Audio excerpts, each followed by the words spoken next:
안녕하세요. 저는 보건소에서 공무원으로 재직 중인 30대 여자입니다.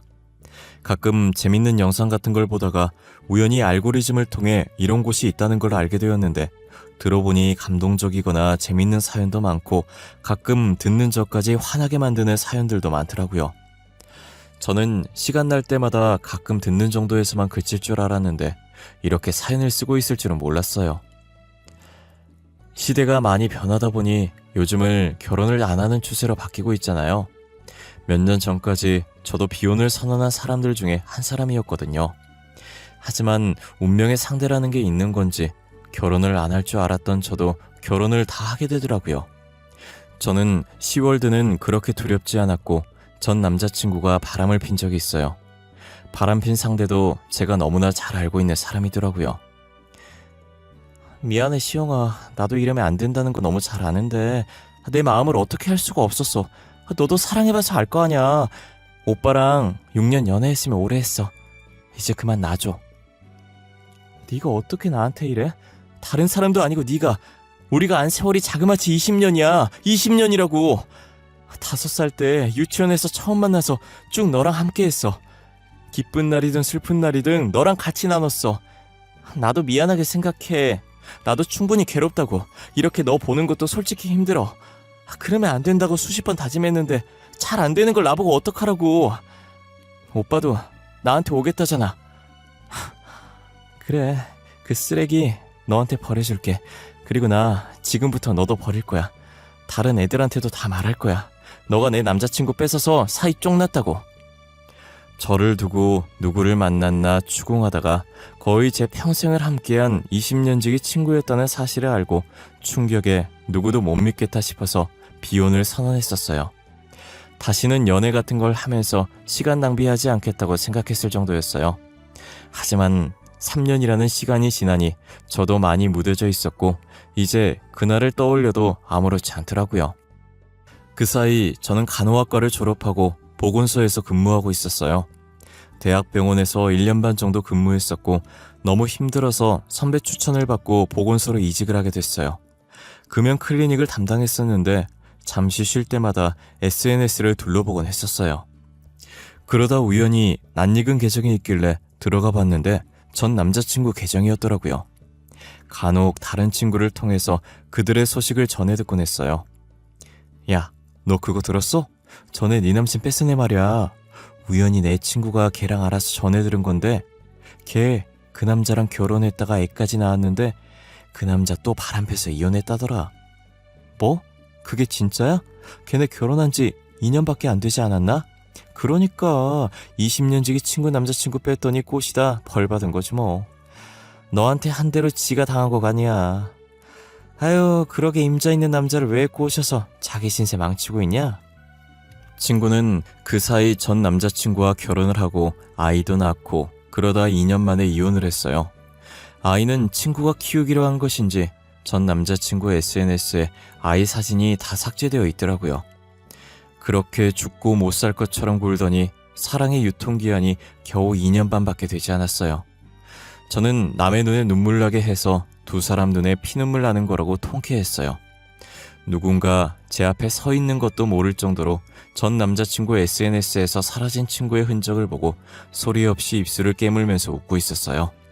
그렇게 한참을 웃고 있는데 제가 앉아있는 책상을 누가 손가락으로 똑똑 두드리더라고요.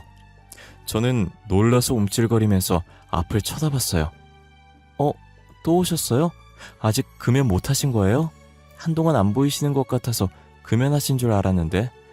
저 금연했어요. 이제 담배랑은 완전히 끝.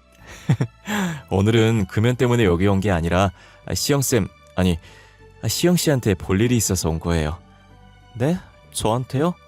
저한테 무슨 볼 일이... 혹시 저번 교육에 뭐 두고 가신 거라도 있으세요? 진짜 눈치 없으시네요. 저 시영씨한테 관심 있어요. 그래서 데이트 신청하러 온 거예요. 혹시 오늘 마치고 시간 되세요? 괜찮으시면 저랑 같이 저녁 드실래요? 제가 평소에 누군가가 제게 데이트 신청을 하면 대부분 거절하는 편이었거든요. 그런데 이상하게 그날을 저도 모르게 거절하지 않았고 그러자고 고개를 끄덕거렸어요. 될 사람은 어떻게든 된다고 이 사람이 제 운명의 짝이었다는 걸 알고 저도 알고 있었나 봐요.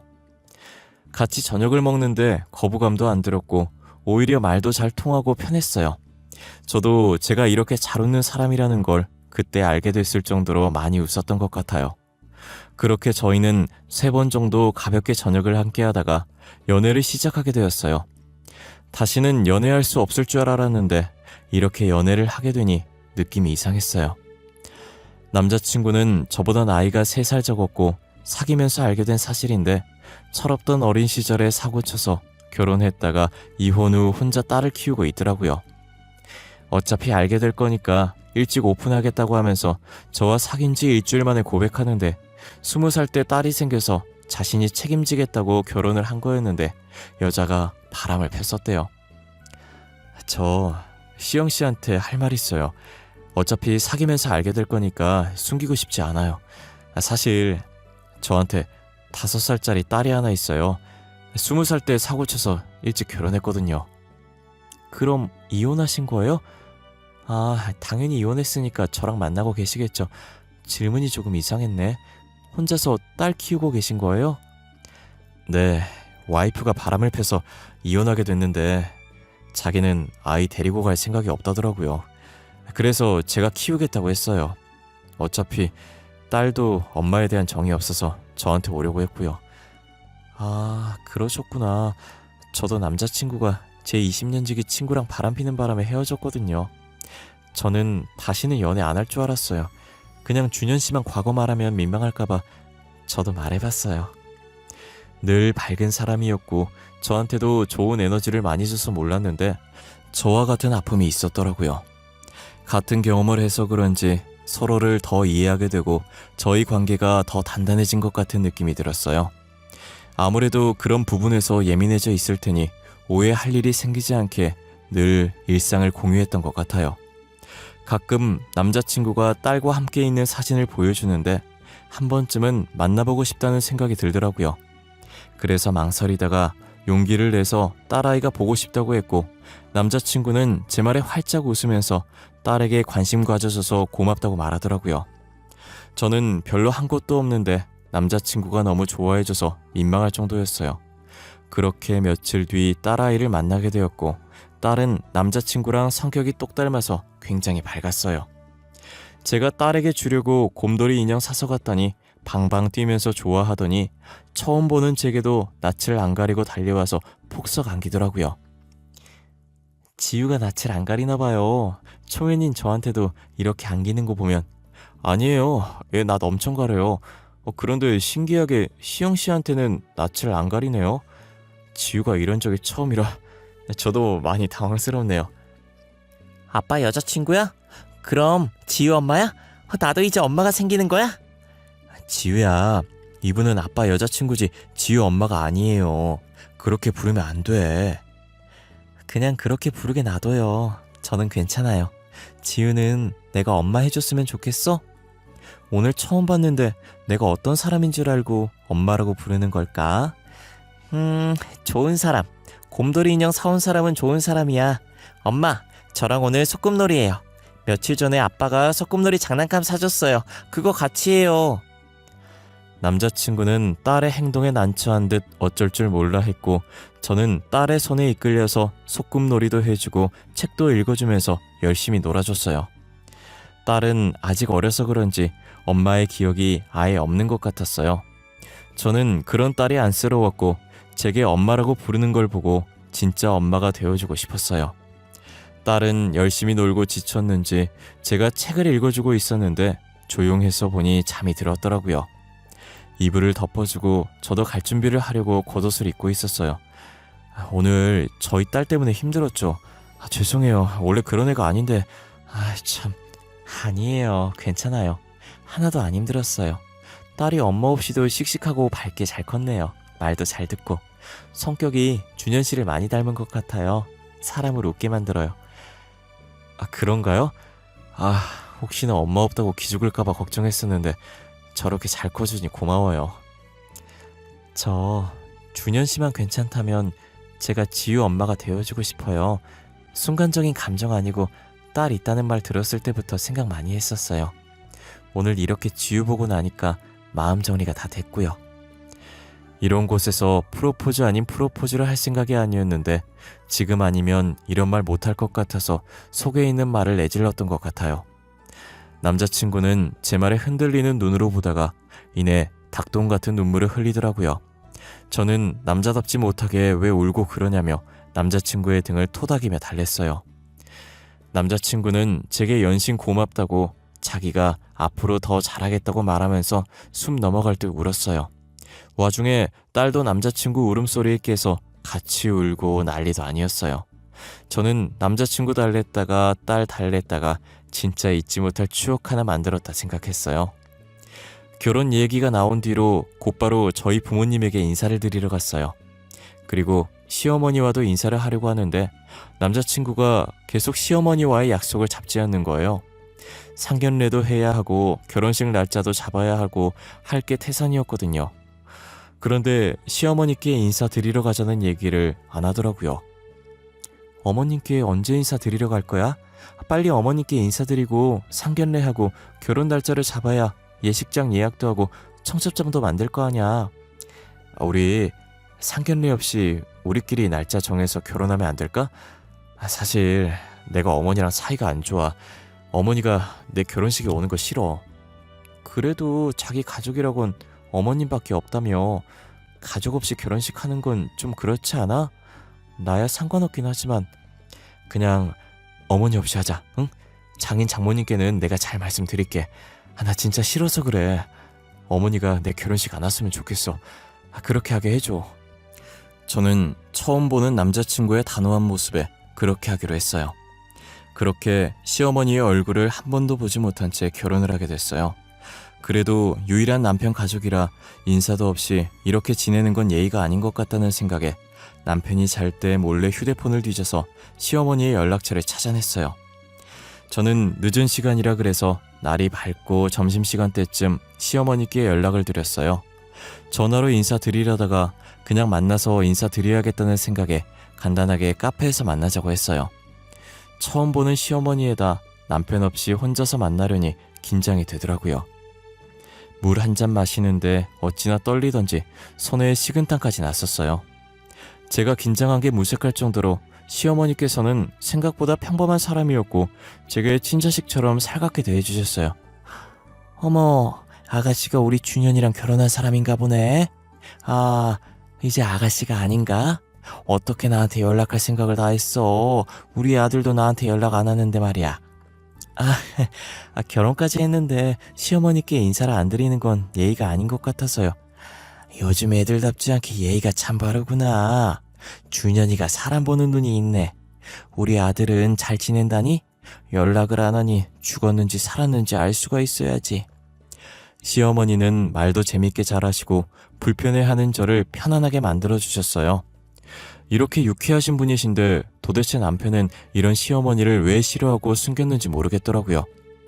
어차피 따로 사니 시집살이도 안 당해서 저는 시어머니와 종종 연락을 하고 지냈었어요. 그리고 며느리 된 도리로 남편 몰래 매달 30만 원씩 계좌이체로 용돈으로 보내주고 있었어요. 어머님, 저예요. 방금 어머님 계좌로 용돈 보내드렸거든요. 확인해보세요. 혹시나 뭐 필요한 거 있으면 말씀하시고요. 아유, 뭐하러 그랬어. 난 괜찮은데 정말. 괜히 내가 미안해지잖아. 에이, 아니에요. 며느리가 시부모님 용돈 드리는 건 당연한 거죠. 그렇게 시어머니께 용돈을 드린 지 4개월 정도 되었을 때쯤 남편이 쿵쿵거리면서 방으로 들어오더라고요. 그러더니 제 이체 내역서를 손에 쥐고서 이게 뭐냐고 화를 내는 거예요. 제가 당시 가계부를 작성했었는데 그때 이체 내역서를 가계부에 붙여놨었거든요. 그걸 거실에서 작성하다가 전화가 와서 안방으로 들어왔는데 남편이 그걸 본 모양이에요. 당신, 이게 뭐야? 여기 이체 내역서에 있는 이름 어머니 이름 아냐? 나 몰래 어머니랑 연락하고 있었어? 이렇게 돈까지 주면서? 여보, 그게... 아니, 내가 왜 눈치를 봐? 며느리로서 시어머니한테 용돈 좀 줄 수 있는 거 아냐? 당신이 싫다곤 했지만 그래도 유일한 당신 가족이잖아. 그래서 나라도 챙겨주고 싶어 그랬어. 그게 그렇게 잘못했어? 내가 어머니 싫다고 했잖아. 싫다는데 당신이 왜 나서서 이러고 있는 거냐고! 당신은 도대체 어머니 왜 싫은 건데? 이렇게까지 싫어하는 이유가 뭔데? 나한테 아무 말도 안 해주고 무작정 어머니 싫다고 하면 어떡하라는 거야? 그 여자 내 친어머니 아니야. 나 낳아준 사람 아니라고. 아버지가 재혼한 여자야. 내가 성인 되고 재혼해서 제대로 키워준 적도 없어. 그러니까 당신도 괜히 그 여자한테 정 붙이지 마. 연락도 끊어. 알겠어? 남편은 시어머니가 자신의 친어머니가 아니라고 말했고 계속 연락해봤자 좋을 것 하나 없다고 연락을 끊으라고 하더니 집을 나가버렸어요. 저희는 여지껏 큰 소리 한 번 내본 적 없었는데 그날 처음으로 부부싸움이라는 걸 해봤어요. 남편이 화낼 수 있는 사람이라는 걸 그때 알게 되었습니다. 저는 남편이 그렇게까지 화내는데 계속 연락하는 건 아니라고 생각해서 남편 말대로 1년 넘게 연락 한 번 하지 않았어요. 여느 때처럼 딸아이와 거실에 앉아서 간단하게 공부를 하고 있었어요. 곧 초등학교 들어갈 나이라 어느 정도 공부가 필요할 것 같아서 제가 가르쳐주고 있었거든요. 그런데 모르는 번호로 전화가 오는 거예요. 택배 올 게 없어서 택배는 아닌 것 같은데 무슨 전화인가 싶어서 받아봤어요. 수학이 넘어서 익숙한 목소리가 들리는 게 다름 아닌 시어머니시더라고요. 아가, 나다. 혹시 내 번호 차단했니? 아무리 연락을 해도 안 받더니 내가 번호 바꾸고 연락하니 받네. 나 정말 서운해. 그게 저번에 버튼 잘못 눌러서 연락처가 다 날아갔었는데 제가 모르는 번호를 안 받아서요. 어머님 번호를 못 이어서 어머님 전화인 줄 몰랐어요. 오늘은 중요한 택배 올 게 있어서 받아본 거고요. 그랬니? 난 그것도 모르고 괜히 오해할 뻔했잖아. 아니, 내가 너한테 전화한 건 다름이 아니라 내가 몸이 좀 안 좋아서 입원을 해야 하는데 병원비가 없어서 말이야. 지금 좀 급한데 100만 원만 보내줄 수 있니? 많이 안 좋으세요? 어디가 얼마나 안 좋으신 거예요? 많이 안 좋은 건 아니고 허리를 조금 다쳤어. 그래서 입원하면서 치료를 받아야 한다네? 근데 내가 돈이 없어서 입원을 못하고 있어. 염치 없지만 너한테 병원비 좀 부탁하려고 연락했어. 아니에요. 다른 것도 아니고 아파서 병원 가신다는데 제가 드려야죠. 그때 그 계좌로 보내드리면 되는 거죠? 제가 바로 보내드릴게요. 저는 시어머니께서 아프다는 소리에 더 생각할 것도 없이 바로 돈을 보내드렸어요. 이제껏 용돈도 못 준 게 미안해서 100만 원 보내달라는 거 150만 원 보내드렸습니다. 그런데 다음 달에 또 연락이 오신 거예요. 아가, 이런 일로 계속 연락하면 안 되는 거 아는데 50만 원만 어떻게 안 될까? 내가 월세를 내야 하는데 돈이 없구나. 50만 원이요? 어쩌죠? 이번 달에 저희가 지출이 많아서 조금 힘들 것 같은데 내가 진짜 급해서 그래. 집주인이 오늘 안 내면 당장 집을 빼라잖니. 내가 오죽 부탁할 곳이 없으면 너한테 부탁을 다 하겠니? 알겠어요. 이번이 마지막이에요. 다음부턴 어떤 이유도 안 드릴 거예요. 저는 시어머니가 급하다고 당장 집에서 쫓겨나게 생겼다고 하시길래 돈을 드렸어요. 그런데 그 다음 달에도 또 돈을 달라고 연락이 온 거예요. 병원비에 월세, 이젠 보험비가 연체됐다고 하더라고요. 아가, 내가 진짜 미안해. 당장 60만 원만 어떻게 안 될까? 보험비가 2달치 밀렸다고 지금 안 내면 해지해야 된다더라고. 해지하면 원금도 못 찾는다던데 그동안 넣은 게 얼마나 아까워.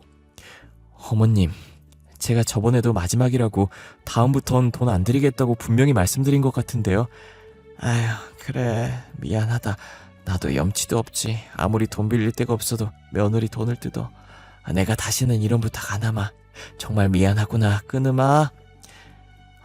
어머님, 이번이 진짜 마지막이에요. 다음부턴 없어요. 알겠죠? 고맙구나. 진짜 너무 고마워. 내가 이 은혜를 어떻게 다 갚아야 할지. 다음부턴 이런 부탁 절대 하지 않으마. 약속하마. 저는 돈을 절대 안 보내주겠다고 다짐했었는데 괜히 마음이 약해져서 돈을 보내드렸어요. 앞으로 이런 식으로 연락 올 것 같은데 다시 시어머니의 전화번호를 차단해야 하나 고민 많이 했었어요. 그렇다고 남편한테 말하자니 또 시어머니한테 돈 준 거 알고 화낼까봐 말도 못했어요. 혼자서 끙끙 앓다가 며칠 뒤 스트레스로 몸져 누워버렸고 아파서 골골거리고 있는데 또 모르는 전화로 전화가 오는 거예요. 저는 누구를 확인할 겨를도 없이 겨우 휴대폰을 들어서 전화를 받았어요. 전화 받자마자 웬 모르는 남자가 대뜸 저한테 돈을 갚으라는 거예요. 김시영 씨 되십니까? 김시영 씨. 김시영 씨께서 저희한테 갚아야 할 돈이 있는데 아직 안 갚아서 이렇게 연락을 드렸는데요. 이번 달까지 갚기로 했는데 벌써 이번 달에 이틀밖에 안 남았거든요? 그게 무슨 소리예요? 제가 무슨 돈을 빌려요? 저 돈 빌린 적 없어요. 다른 사람이랑 착각하신 거 아니에요? 저희한테 1,000만 원 빌리셨잖아요. 나 항상 이런다니까. 돈 빌린 사람은 모르쇠하면서 태평하게 살고 돈 빌려준 사람만 이렇게 전전긍긍이고. 저 돈 빌린 적 없다니까. 아까부터 무슨 소리 하시는 거예요? 그럼 저희 사무실로 와보시던가요. 문자로 주소 찍어줄 테니까. 삽채업자는 전화를 끊고 곧바로 자신의 사무실 주소를 문자로 보내주시더라고요. 저는 도대체 이게 무슨 일인가 싶어서 아픈 몸을 이끌고 찍힌 주소로 향했어요. 사무실에 도착해 문을 여니 시어머니가 거기에 앉아있더라고요. 걔가 8급 공무원이랑 신용 좋다며 이번 달에도 걔 이름으로 돈 좀 빌립시다. 다음 달에 꼭 갚을 테니까 믿어줘. 걔 보건소에서 일하는 것 같던데 돈 잘 벌어서 금방 갚을 거야. 어머님, 지금 뭐 하시는 거예요? 어머님이 제 이름으로 돈 빌리신 거였어요? 제가 분명히 사채를 쓴 적이 없는데 사채업자는 왜 저한테 돈을 갚으라고 하나 했더니 시어머니가 제 이름으로 사채를 쓰고 있었어요. 시어머니는 갑자기 들려오는 제 목소리에 놀라더니 이내 표정을 싹 바꾸고 웃으면서 팔짱을 낀 채로 제게 다가오더라고요. 너 1억 정도 있지? 내가 급해서 그런데 좀 빌려줘. 그 정도는 해줄 수 있잖아. 너 공무원이라며 모아놓은 돈 좀 있을 거 아니야. 내 말이 틀려? 제가 돈이 어디 있어요. 그리고 지금까지 어머님한테 보내드린 돈이 얼만데요. 그동안 저한테 받아가신 돈 병원비, 보험비에 쓴 거 아니시죠? 설마 어머님 도박하셨어요? 예, 도박이라니. 무슨 그런 말을 하니?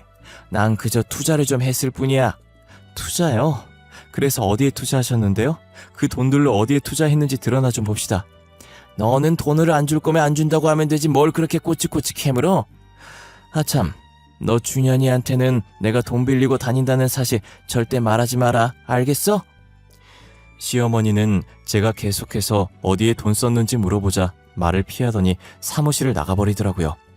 그래도 남편은 무서운지 남편한테는 자신이 돈을 빌리고 다닌다는 사실을 알리지 말라고 하는 거예요. 저는 이대로 있으면 안 될 것 같았고 이 사실을 남편에게 알려야겠다는 생각을 했어요. 남편의 퇴근 시간만 기다리고 있었고 남편이 와서 신발을 벗기 무섭게 손목을 잡고 끌어서 거실에 앉혔어요.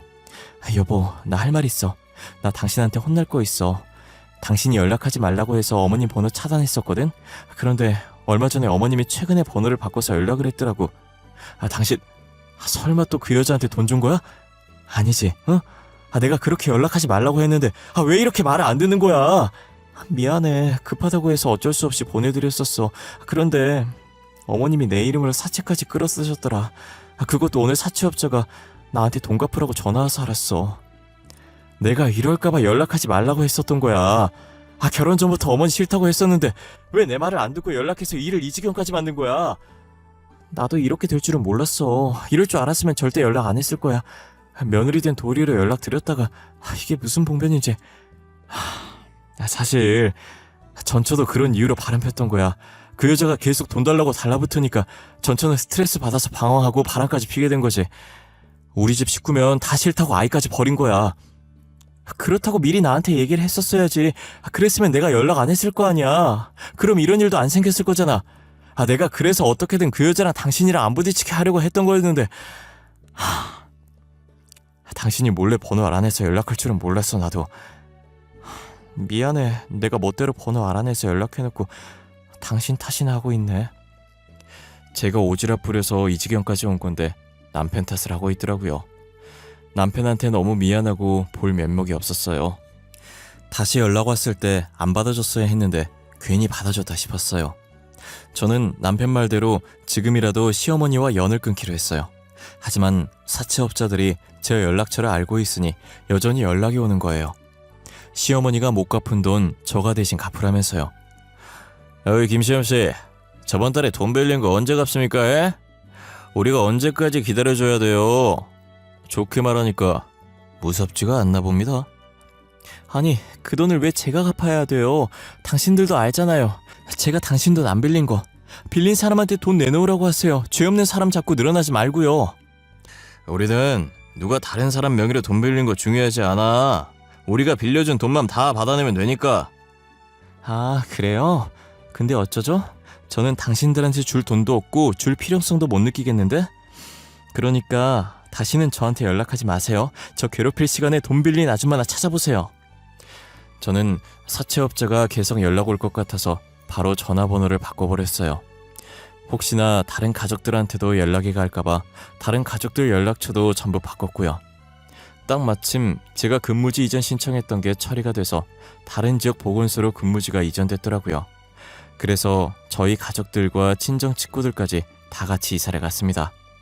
그 뒤로 사채업자에게 연락이 오지 않았고 시어머니도 어떻게 됐는지 모르겠어요. 아마 아무것도 모르고 또 제 이름으로 돈 빌리러 갔다가 잡히지 않았을까 싶네요.